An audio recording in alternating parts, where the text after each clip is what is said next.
Smarterfan.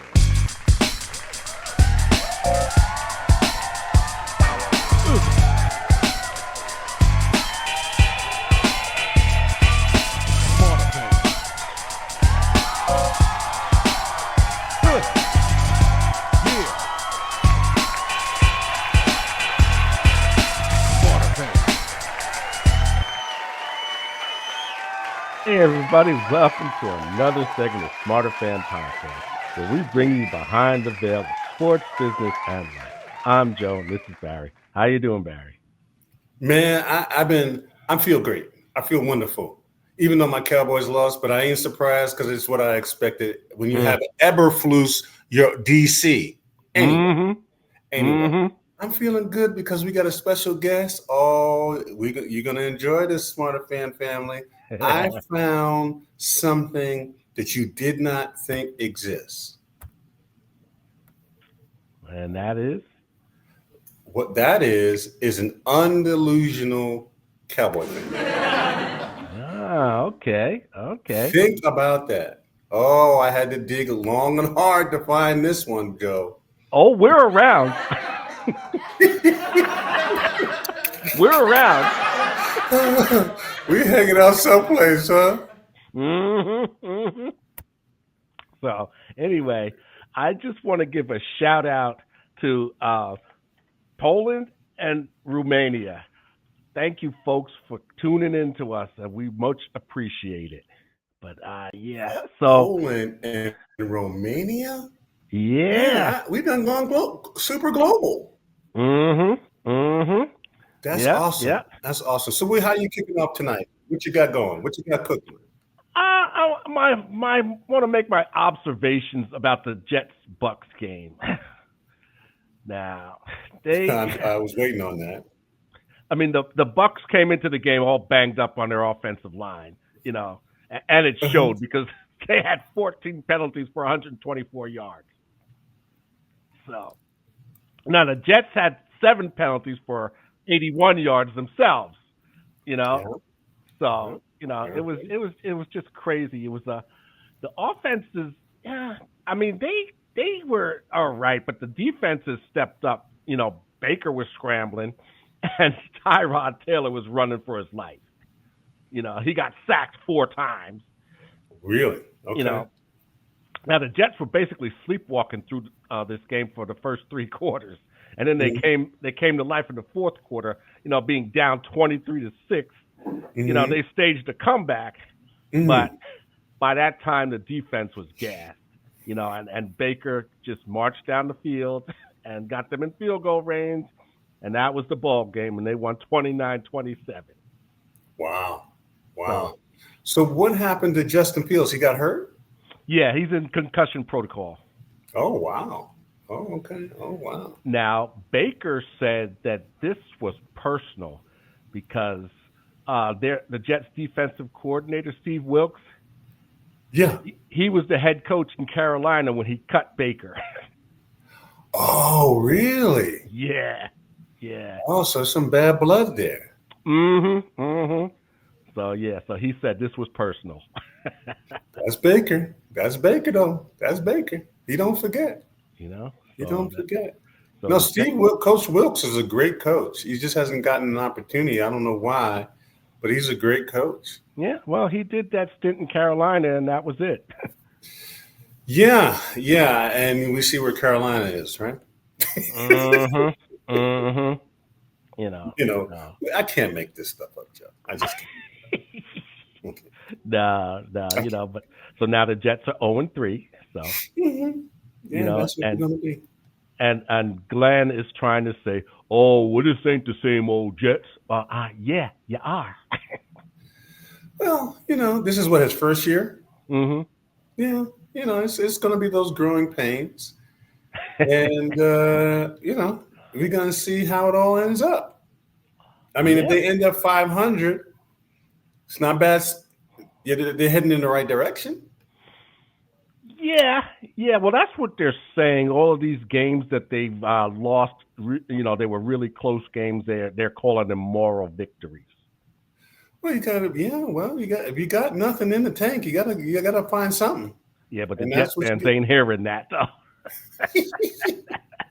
listen, we've been hearing that most of our lives. We've been on this planet a little bit. Uh-huh. Right? So anyhow, I mean, when you got to go back and look at Joe Willie winning a Super Bowl to get hyped up about the Jets, you know it's bad. Yeah. You know it's bad. You know it's bad. You So, can't make it up. So yeah, man. What else you got cooking? well, I understand we have a guest. We have a special guest. We don't just have a guest. We have a special guest. As I said, it's hard to find Un-Delusional Cowboy fans, but I found one. Hiding in Dallas, what you and I, Joe, would call a super fan.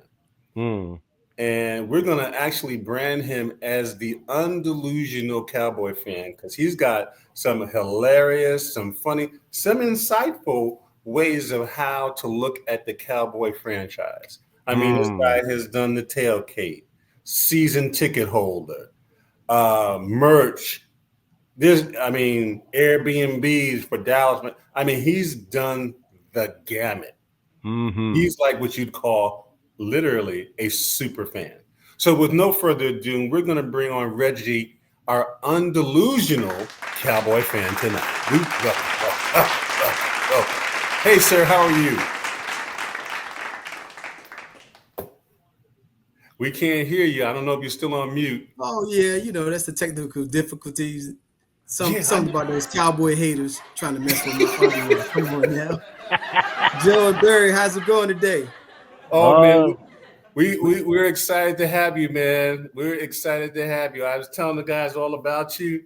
And so, hey, Joe, I know you got some questions. I got a million, but go ahead, Joe. Well, first of all, I want to say all of my cousins are Eagles fans, so I'm catching hell. Oh yeah, so okay. You guys are the smarter fans, so you got the smarter guests. There we go. That's it. So, how did you become a Cowboy fan? Well, it started back in the early '80s. Playing Pop Warner football, and you always get the players that you like. I always wanted to be a cornerback like Everson Walls. Back in the days, I know everybody can take it back in those days, right? So back in those days, that's when I started, like the late '70s, early '80s, in a sense. And as it pulled up, I just fell in love with the star and stayed with it, man. And my favorite cousin, he was a Pittsburgh fan, and one of my other closest cousins was a Redskin fan. So I always had rivals every week. So Super Bowls, championships, all of that, and the star just stuck with me. Of course, I'm from the Hampton Roads area of Virginia, close to the DMV. Most of the people out there are Washington Redskins fans. Right. But of course now we call them the Commanders, but we're just going back in the days. So I'm just going to refer to them as the Redskins back in the 80s. And of course, Cowboys versus the Redskins was the thing, right? It was the thing. Everybody remember that, I remember we used to watch the football games with our toy helmets, the Halloween costume helmets under the TV with the helmets on. And then 15 years later, we played Madden with the helmets on. Pittsburgh Steelers, the real helmets, playing Madden video games. So ever since then, just watching them lose and still supporting the star. Then, of course, the 90s teams came. And hey, that star just got bigger and bigger. And just following not just the fandom part, but just the business part of it. That was exciting as well. So the late 70s, early 80s is when it started. Yeah, well, a guy I grew up with played on the Redskins during that time, so he used to break my heart. Oh yeah. Yeah, man. We had some tough games back there. We had the Redskins had what? In the 80s, the fastest man in the NFL, Darryl Green. Like I said, I've always been fascinated with cornerbacks, so that's always been my position to follow. Yeah. So y'all may not know that I just got an article here last week that the old site of RFK has been approved for their new stadium. Right. Yeah, I heard that too. Yeah. Man. Yeah. And I think the Redskin name is coming back. Yeah, I think it's coming back. I think that was all foolishness of the Snyder regime trying to make something new. And we saw how that worked out. So yeah, they're going back Man, to the old people site. are real sensitive now, Barry. People real sensitive. I don't think they're gonna bring that back. That's Well, just my opinion. We'll no, no, see. no. People real sensitive now. Well, it's Real interesting sensitive. because Mhm. a lot of the Indian tribe, the Indian chief, all the people who were part of naming them the Redskins are Mhm. like, we don't know who you're talking to, but we're very proud to be part of the Redskin organization. Because even the logo Okay. is from one of their chiefs. Mhm. They created it. Okay. So I really think it was really a smear campaign by Schneider trying to put his own personal print on the organization. And, anyway, Yeah. enough Yeah. of We'll him. see. We'll Yeah. see. We'll see. That was- We'll yeah. see. So how would you rate your fan experience at the stadium? My fan experience at the stadium started off in 2006. Mm-hmm. 2006. So, of So course, I what? was living in the. Go ahead. Mm-hmm. No, was that when they were Yeah. in Irvin still? Yeah, we were still in Irvin. Like Okay. we Yeah. was Yeah. living in Virginia in 2005, and I had to campaign to get my family to move to Texas. Right? If you ask my wife right now, she said I came to Texas for the Cowboys and barbecue. Mm, Cowboys and barbecue. So I had the campaign. So I was like, look, me and my son, little Reggie, we're gonna go to Cowboy games every week. I'm gonna put my daughter into the Cowboy cheerleader camp. She did have that 2 years Mm. ago, and then we're gonna get emerged. We're gonna emerge ourselves in that lifestyle. And enjoy all the exciting amenities that I dreamed about when I was younger. So, I Mm. gotta say, the 10 it has to be a 10. When I got Mm. season tickets, it was all about family the first year. Like no one Right. went but Yeah. me and my family, me and my daughter, wow. me and my Uh huh. wife, me and my cousin from out of town, me and my best friend, me and my son, Right. me and my son. So that's how we use the tickets on that first year. Is just like, hey, we're gonna all really experience this and Nice. Right. see Yeah. what you see on TV. All the wild guys. Yeah. Mm-hmm. Cowboys Yeah. with the face paint and the big glasses and in the pilgrimage to the stadium. It's literally a Mm. pilgrimage. You're walking through interstates. It's not Wow. like the Yeah. new stadium where you got a nice little Wizard of Oz type walking and they got bands playing music and cheerleaders, and you got free Wow. sodas and free energy drinks. No, it was like where we're parking Yeah. at, we got to walk through a path. We walking under two interstates. It was just Wow. literally crazy. So it was a pilgrimage, and on Oh. winning days, it was great going back to the car. But on the Mm. days that we lost, Whew. it was Yeah. oh man, Oh, I can imagine. I can it's imagine. it's it's so many different analogies I want to use as far as that walk, but I'm not going to use Mm. them. Like I said, the world is sensitive. The world is uh, sensitive. well, I've been to the new stadium, and Mhm. I got to go on a tour of the Star, Right. and that was nice. It was really nice. Some friends of mine and my wife hooked it up for me. You know, so and we did get to meet Mhm. Uncle Jed Mm. Mm. and his son. Okay. So, but Man, it yeah, was an that's a good experience. looking. Mm. So, Now, so I would mhm. tell people who, like since 2009 when the stadium was built, everybody, no matter who your team was, wanted to come to the Cowboy Stadium to watch him play because it's such an amazing stadium, right? It was the first Yeah. of all of the mega ultra stadiums. Like now we got one in Yeah. LA, got one in Vegas, we got one in Minneapolis. All of them are nice, cost a little more, but we know that one that wears the star on the side is the first and it was an attraction. So if you was like, man, I'm gonna see the Cowboys. If you live in New York, it was like, nah, I'm going to Dallas to watch the Cowboys beat up on New York. That's That's just how it true. was. Tampa Bay, no, I'm going to Dallas to watch the You Cowboys know. beat up on Tampa. Mm. So Yeah. it was just a true vibe. Me and my son was fortunate enough to be at the first game Mm. when literally it was the largest attendance, I think like 135,000 people. It'll never be that high again Mercy. because it was like a something as far as like the fire marshal came in and said, no, you can't be that to that capacity. It's like you're Right. going to, Yeah. you're filling up the room and flooding over. So me and my son was fortunate enough to go to the first game. Even though we lost, it was a good one against the Giants. But it's just a great experience just to see him come up in that fandom and stay undelusional. Before he was undelusional before I even was, like, yeah, we're gonna beat him. He was like, Dad, come on now. Let's put this team together. I'm like, all right. Yeah, I kind of see your point now. So far, the Giants are the only team Dak can beat. Yeah, that's it. That's so far. That's what it seems like. All right. So what is your assessment of the team and the organization right now? Well, the team and the organization, people may not think that we're in a rebuilding stage, but that's what we are in. I don't think Jerry in the back office is thinking Super Bowl now. But of course, the delusional fans is going to say, what? We're going to win a Super Bowl every year, right? So that's understandable. But I really think that we're in a building stage. We trade off our best defensive player, Michael Parsons, to somebody in the NFC, which I never really agree with. Never. No, the team that whooped us, the team that kicked us out the playoff 2 years ago. Come on now, who does that? Right. Well, I have a theory about that, but that's another story. Yeah, that's different. But it was a smart business move. Some say they're comparing it to the same thing that they did with Herschel Walker, way back in the days. They literally gave away Herschel Walker to get half of the team. So we're picking up some draft picks. We got some good draft picks on our as well. So we can rebuild what we needed. Like now we're going to definitely need it on the defense. Our defensive backs aren't looking good, I'm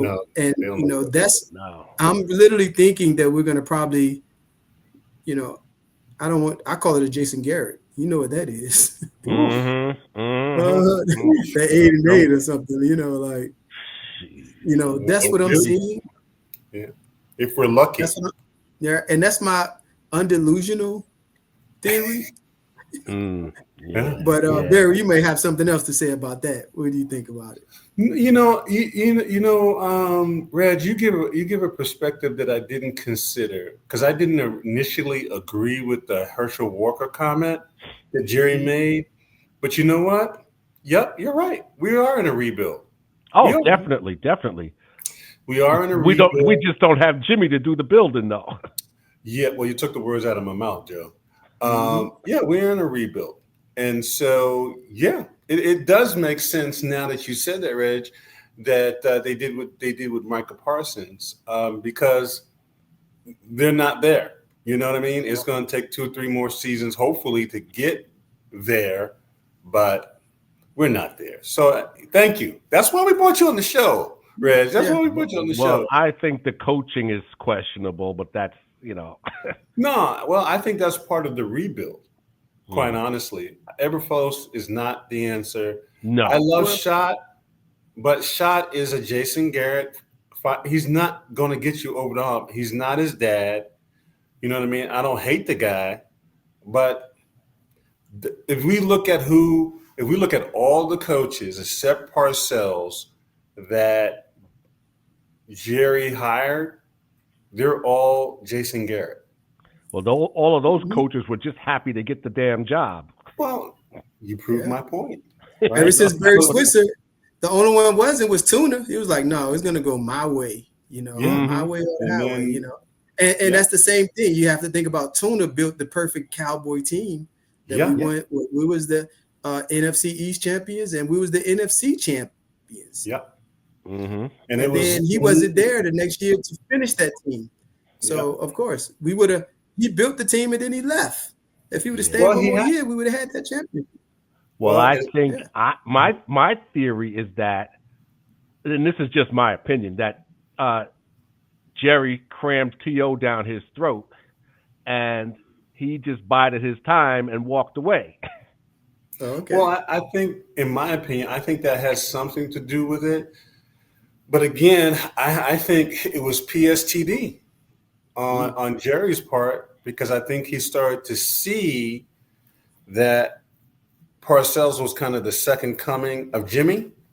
Yeah. I think that's why he tried to force T.O. down his throat so that he could say, that's my guy. I had a role in the success, which he's been trying to do for 30 plus years. And it backfired because Tuna's not that kind of guy. You brought me here to win, This is how I win. Let me do that. Right. You know, you can take all the credit. I don't care. But again, like last week when they won on that field goal, who's in the locker room, you know, shaking players' hands and hamming up. I like bruh, you signed the checks. It's your team. You know, come on. So You know, that's never going to change. We got to understand that Jerry Jones when he bought that team, he considered himself the star. He is the brand. So no one will ever be bigger than the brand. No player, nobody can ever be bigger than the brand. Because when that player leaves, he don't want to take a part of. He don't want them to take a part of the star with them. Like, say for instance, like let's look at Tom Brady. Let's look at Tom Brady, right? Tom Brady was the New England Patriots. Yeah, he became that brand. And when he left, what happened to the New England Patriots? Nobody don't even tune in, bro. They don't even tune in.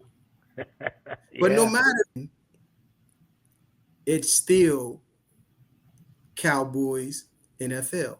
That's 100% true. Let me tell you about this. This is something that I noticed last year, right? Through the whole NFL Super Bowl week off, it was Blue Town. It's funny.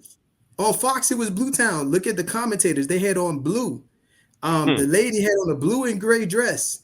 They had the cowboy commercials. And then who did they pay the most attention to? They gave tribute to Jimmy Johnson, right? Yeah. You remember that? You're right. During the Super Bowl time, Cowboys not in the playoff, but how did they get viewers? Oh, yeah. This is right before the playoffs and everything. Let's bring Jimmy Johnson. Right. You're absolutely right. We're gonna give him the ring of honor, right? We're gonna talk about his whole story. You know, I mean, come on now. You're right. We're going into we're not even in the Super Bowl. So is the Cowboys NFL in that same sense? It's hard to say. I got pictures. I was like, even before I thought, I was like, hold on, what she got on? Took my phone, snap, cowboy commercial, snap, everybody. And then in a sense, I also look at it from this point. Well, I can say this. If you look at all the largest come from, ever since Don Meredith. Yeah, Danny Don. Don Meredith. Troy Aikman. Tony Romo. Yeah. The Moose. Yeah. Like, come on now. Cowboys are all over. So that's a good transition because when you're in Dallas and right when you walk into that star, them lights are on you. They're getting you ready for that camera.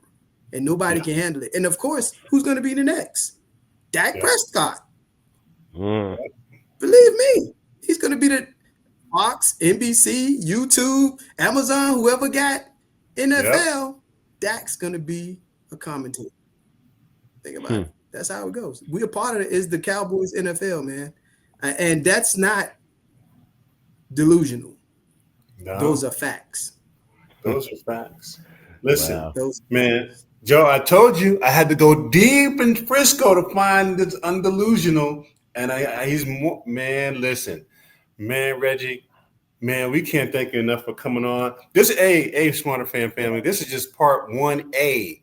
Reggie's going to be a regular as much as we can get him. You've never heard these perspectives, these insights for someone who's not in Dallas. He in the stadium, in the locker room. He's an insider.